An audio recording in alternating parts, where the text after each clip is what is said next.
Welcome to The Rabbit Hole, Politics and Prose, a production of LibertyNation.com, hosted by Mark Angelides.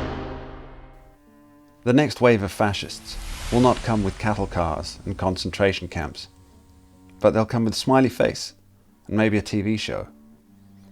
That's how the 21st century fascists will eventually take over. So wrote Bertram Gross in his book Friendly Fascism, the New Face of Power in America. It's all too easy to start throwing around terms like fascism when discussing modern politics, especially with a fourth estate prone to hyperbole. But is this terrible restrictive form of governance actually on the horizon for the Western world? And if so, from where will it and its smiling face appear? There's a growing trend among global organizations, and it's one that sparks any number of convoluted conspiracy theories. It's wargaming. This process sets out scenarios to look at strategies, reactions, and tactics. But they did not advertise these experiments as such. The World Economic Forum is one such organization.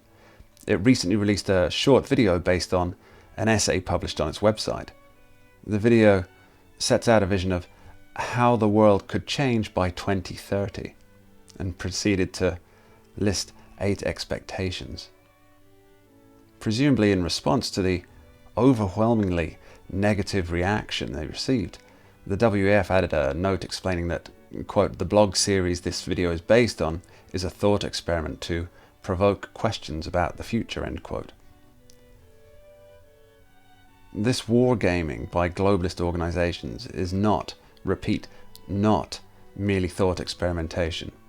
It's road mapping to gain insight into how the public reacts, what positive spin can be applied, and ultimately determine the best method of introducing tyranny.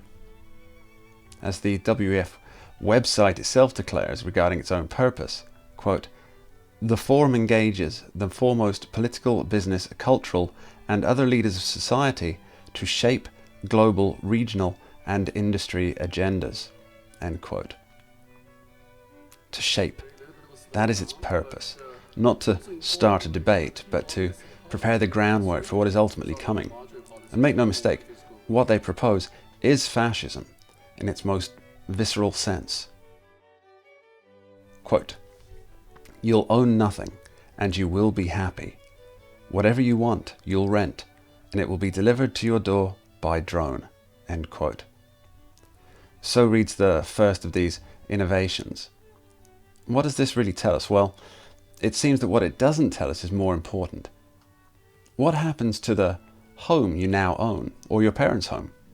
If you own nothing, who owns the things you're renting? Surely somebody must.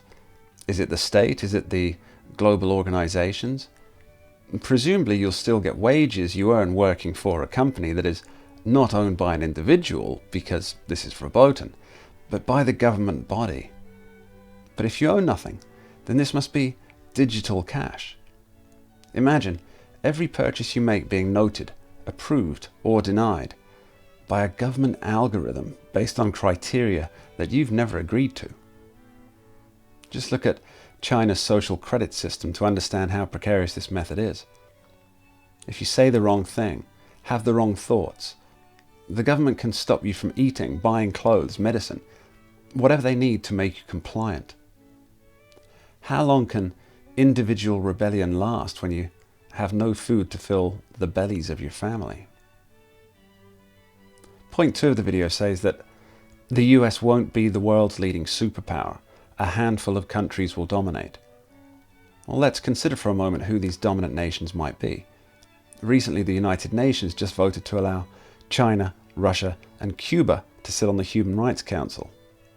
These 3 countries are some of the worst offenders of human rights, yet their power ensures that they are watchdogs. Will these same rights abusers be the handful of powerful nations? The 4th point states that 1 billion people will be displaced by climate change. We'll all have to do a better job of welcoming and integrating refugees. Without going too much into the idea that climate change is responsible for the mass movement of people, it isn't. Who is this propaganda aimed at?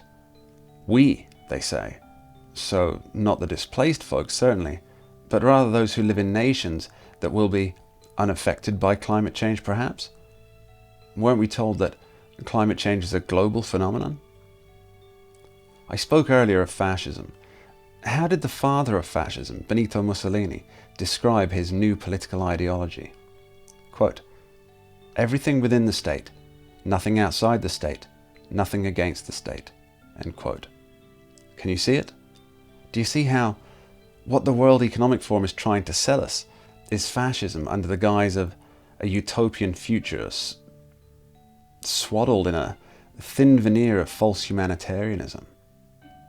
The final point the video makes, quote, "Western values will have been tested to the breaking point. Checks and balances that underpin our democracies must not be forgotten." End quote. By saying that they must not be forgotten, it surely implies that they will no longer be an active part of our daily lives. You cannot forget something if it is still inherent in all that you do. The WEF is telling us to kiss goodbye to what we once thought sacred and to prepare for a new world order. You have no rights and no recourse, but you must accept. As the video declares, you will be happy. When everything you can do, purchase, or say is permitted by the government alone, we've reached a level of control that is unconscionable. If you own nothing, then the very place you live, sleep and raise your family must belong to someone else. If it's not yours, what is to stop the government or its enforcers from entering? I'm reminded of a speech by British Prime Minister William Pitt. He made the speech around the year 1760 in response to the Cider Tax Bill, which is similar in scope to the American Stamp Act of 1765. These bills allowed representatives of the state entry into homes to assess the tax burden. He said in retaliation to these laws, quote, "The poorest man may in his cottage bid defiance to all the forces of the crown. It may be frail, its roof may shake, the wind may blow through it, the storm may enter it, the rain may enter, but the King of England cannot enter. All his force dares not cross the threshold of the ruined tenement." End quote. These organizations, they're not looking to the future. They're clawing back to the past where every man was a serf and every right was subject to the whim of the powerful. There is fascism in our future, and it comes with globalization, supranational organizations, and ultimately with a smile on its face. Go deeper on the topic discussed in this video, head on over to one of these links here or go to our Liberty Nation Roku channel. Thanks so much for watching, and don't forget to subscribe and hit the notification bell for Liberty. The Rabbit Hole, Politics and Prose, a LibertyNation.com production.